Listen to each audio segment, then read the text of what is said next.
Very good morning to all of you. I'm welcoming the first speaker, Mr. Jayapraksh Balaraman, in this workshop. Actually, this workshop is supposed to be held at 11:30 because of non-availability of directors. We have preponed this workshop. The inauguration will start at 11:30. The first speaker is Mr. Jayapraksh Balaraman. Mr. Balaraman is an operational excellence and data science practitioner with 18 years of experience in banking and manufacturing sector across the globe. He received his bachelor's degree in production engineering from University of Madras and master's in global production engineering from Technical University Berlin, Germany. Currently, he is serving as a vice president at Standard Chartered Bank, Chennai, leading operational excellence initiatives. Prior to his stint in Standard Chartered Bank, Mr. Balaraman has worked with leading organizations such as HSBC, Serco, Fluxtronics Manufacturing Limited, to name a few. Mr. Jayapraksh is a seasoned operation professional with expertise in Lean Six Sigma, robotics process automation, big data analytics, and project management. He has led transformational projects in Standard Chartered Bank, HSBC, Serco, and Fluxtronics. I welcome Professor Jayapraksh to address the audience. Many thanks, Professor Ramesh. Good morning to all. It's my honor to be in this reputed organizations and share some of my experience in front of the eminent professors. I kindly thank the organizing committee for giving me this opportunity. Right. When Professor Ramesh reached out to me to share some of my experience, I asked him, what is the topic? Then he told it's flexible innovation and sustainable business. That's where I thought that let me share some of my experiences that I'm practicing today in machine learning, it will be more relevant towards the innovation field. The earlier time that was allocated for me was 30 minutes. But now, because of other reasons, it's only 20 minutes. And I have only 6 slides with me. The intention is that to make it more interactive. It's going to be, so the whole topic is going to be mostly around the applications that 2020 will see using machine learning. So that's what I'm going to talk. Please feel free to stop me anywhere if you have any questions, and I'll be happy to clarify that. Right, so it's all about machine learning for 2020. So these are some of the points that I thought that we will discuss quickly. So one, I'll start with the evolution of machine learning. So from where we started and then where we are. Next, we'll discuss about what is the definition of machine learning, and then we'll jump into the various applications of machine learning. These are some of the 4 areas that I thought that it will be interesting for the audience. So one, how machine learning could be used in the security domain, for the transportation domain, healthcare domain, banking, and service industries. So all the application that I'm going to talk here is an evolving stage, or is it in the infant stage of practice? That's why it is called as the machine learning for 2020 and not for 2019 or 2018. So you'll see most of these applications is in very infant stage, or it's just in the research, or just in the practicing stage, right? So there are many definitions about the improvements, but this is what I thought that I will share. The PreTech Era, the Technical Era, and the SuperTech Era. The PreTech Era is predominantly somewhere between the first decades in the last century till 1980s, where predominantly all the improvements or all the manufacturing happened using techniques. If you're talking about various lean tools, for example, a visual management or a 5S or a FIFO technique, first in, first out, or a pull concepts, it's all purely techniques. There is no technology involved into that. Or if you're talking about Six Sigma practice or Six Sigma framework, your DMAIC framework, it's predominantly a framework. There was no technology involved into it. So that's where I thought that it will be appropriate to call them as pre-technical era.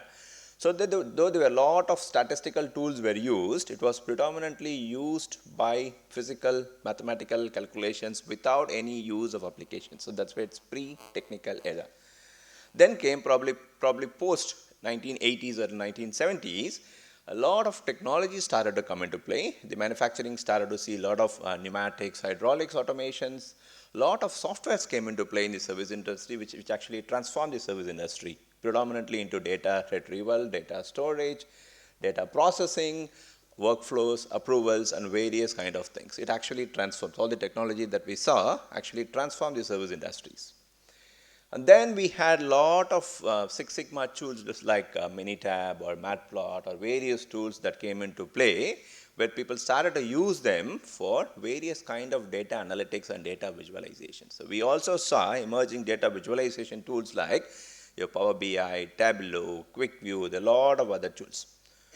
So all these things evolved from 1980s till 2018 or 2020. And we also saw robotics coming into play a big time. Probably in the manufacturing, we had physical robots, and we also had digital robots coming into play. So all these things are technology era. Now we are getting into a super tech era, right?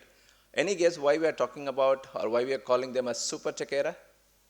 Any guess, any thoughts here? Yeah. Exactly, that's right. That's the right answer. So it's called a SuperTech Era because it's artificial intelligence. We are trying to create technology to mimic human intelligence or to avoid or eliminate the human intelligence. That's why we call them a SuperTech Era. All the previous eras, for example, the technical eras, we can just talk about any tool. It's predominantly dependent on human interventions. There is no technology till now which does not exist without a human intervention. And that's exactly why. Any questions here? Right. You should have one question. What is robotics then? Is robots not artificial intelligence? All right. So what is the difference between a robot and an artificial intelligence? Let me take 5 minutes here to explain it. Right. I got a scenario. I got a bunch of apples. I've got a bunch of apples, pineapples, bananas, and all these things. And the task is to move. Yeah. Yes, that's right. That's right. Classifications and decision making is what we are just classifying. So I got a bunch of apples, bananas, and all these things in a basket. The task is to move from here and then put it up somewhere else. It's a repeated tasks, no intelligence required, and that's where a robot could be perfectly used. So a robot does not need to think anything. What all it has to do, you just have to pick it from here and then put it there. No intelligence, absolutely no intelligence. A robot can do it perfectly well. But if I ask you to identify whether it's an apple, put it up into this rack. If it's a banana, put it in the other rack. Then it needs intelligence. And that's where we are talking about machine learning or artificial intelligence. And that's the difference. And that's why we call them super tech eras, because it's going to, the future technology that we're going to talk about, it's completely going to eliminate or mimic the human intelligence. Right. The next slide is predominantly, as I spoke about, it's going to be more on applications. The first one that I'm going to talk about is, before that, then what is machine learning? Machine learning is a set of algorithms that has the ability to learn from the set of data without the need for separate programming. So what does it mean? A quick one, 2 minutes. So if I just feed lot of images of a dog, right? Then machine learning algorithm can predict, okay, a dog will be like this, will have a tail, this will have a head like this will have a base like this will have 4 legs, and the machine learning can automatically recognize that the image will be a dog. So we don't need to do any programming to recognize it's a dog or it's a human being.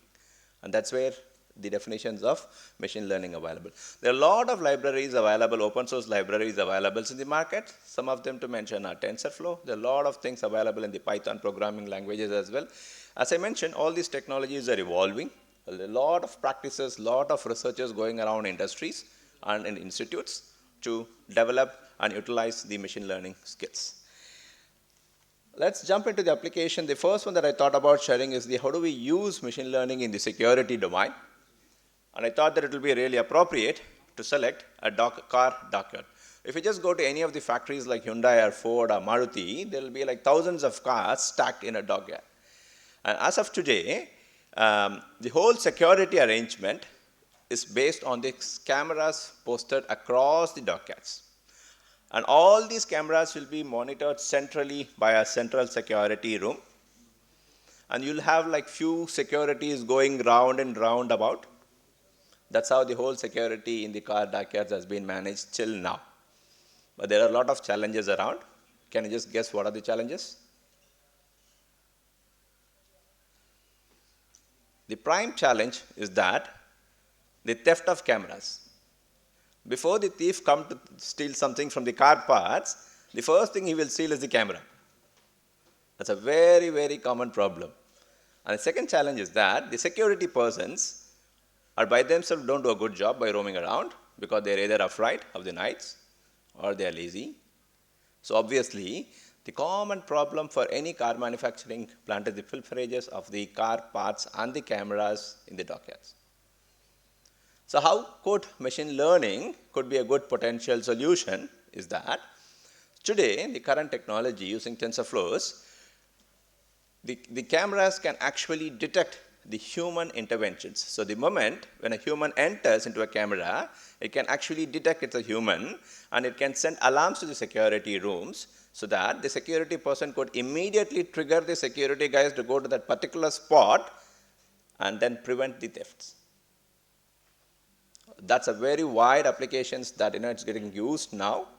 And it's very promising as well because we are not talking about detections. Cameras could be detection, but what we are talking about using machine learning is actually prevention.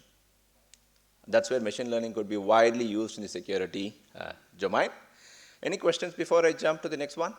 Yeah. Is the camera capable of differentiating between animal and human? Yes, it is. So it all depends upon how do we train the machine learning libraries or the machine learning algorithm. If you train like the humans, this is all the humans. Human will look like 5 feet, 4 feet, 6 feet with like this. It will recognize that as a human. If you train the libraries, if you train the algorithms for a dog, it will recognize us. But as you rightly said, it can very easily classify an animal and a human. Right. Any other questions, further questions? Super.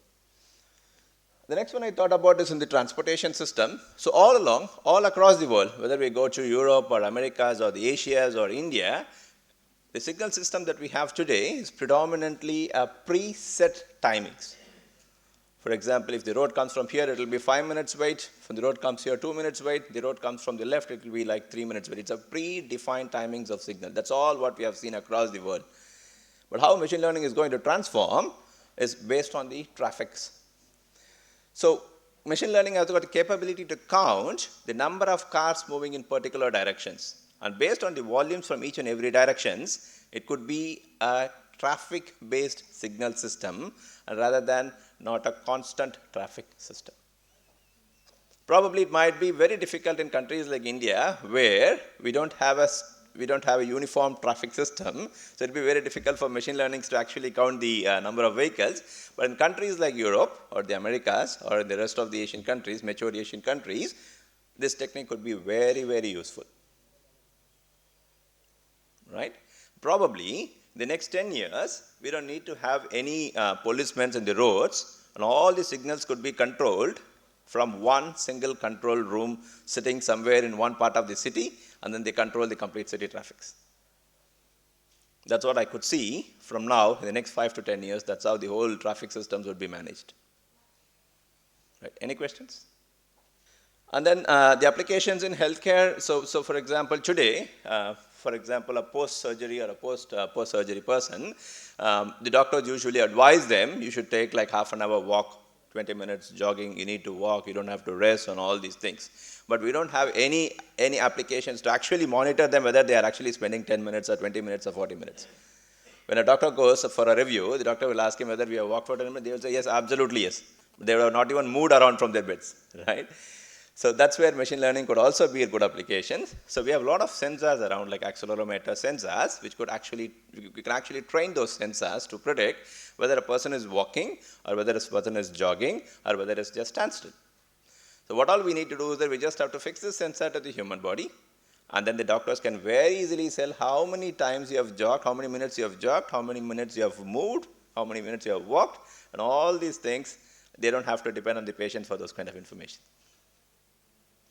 So an extension of these applications which I also see is that, for example, there are a lot of oldies coming up in the current generation, especially being in nuclear families coming up, spreading up. Um, for example, if I wanted to track whether my mother is good, she's live, or she's just lying down, no activity, I can very easily track sitting from a mobile phone how much time she's walking, how much time she's moving around, how much time she's laying around. If I see that she's just laying around for 2 hours, 3 hours, then I need to be suspect because she's not moving. Something is wrong with her.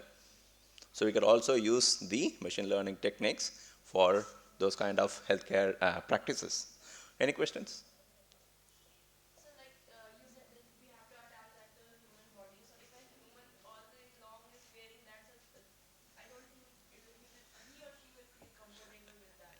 Right. So, when we talk about error proofing, we talk about various stages of error proofings also, right? So probably we just have to attach it so that they don't remove it or something like that. So we need to come with those kind of things. But machine learning is capable of tracking and identifying all those things. A common example in the banking and service industry, so probably when I started my career sometime 18, 20 years back, when my manager asked me to go and do a time study, so I used to go, sit with them next by, and then I used to monitor step by step what field they are going into, what screen they are going into, how much time he is taking into each and every time. Probably I will just do it for one time, 1 hour in a day, and then I will lose my interest. But when I go to my manager, I'll just say that, oh no, 6 hours I've been sitting with this guy, and this is the data, and this is the field that it goes, and all these things. But today there is absolutely no need, so we got lot of neural network programming applications, products developed. So you just install it into your computer, and then it will clearly say what fields you are using, how it goes from which screen to which screen, how much time you are taking it up, and finally, it will also give you a complete process map of all the activities.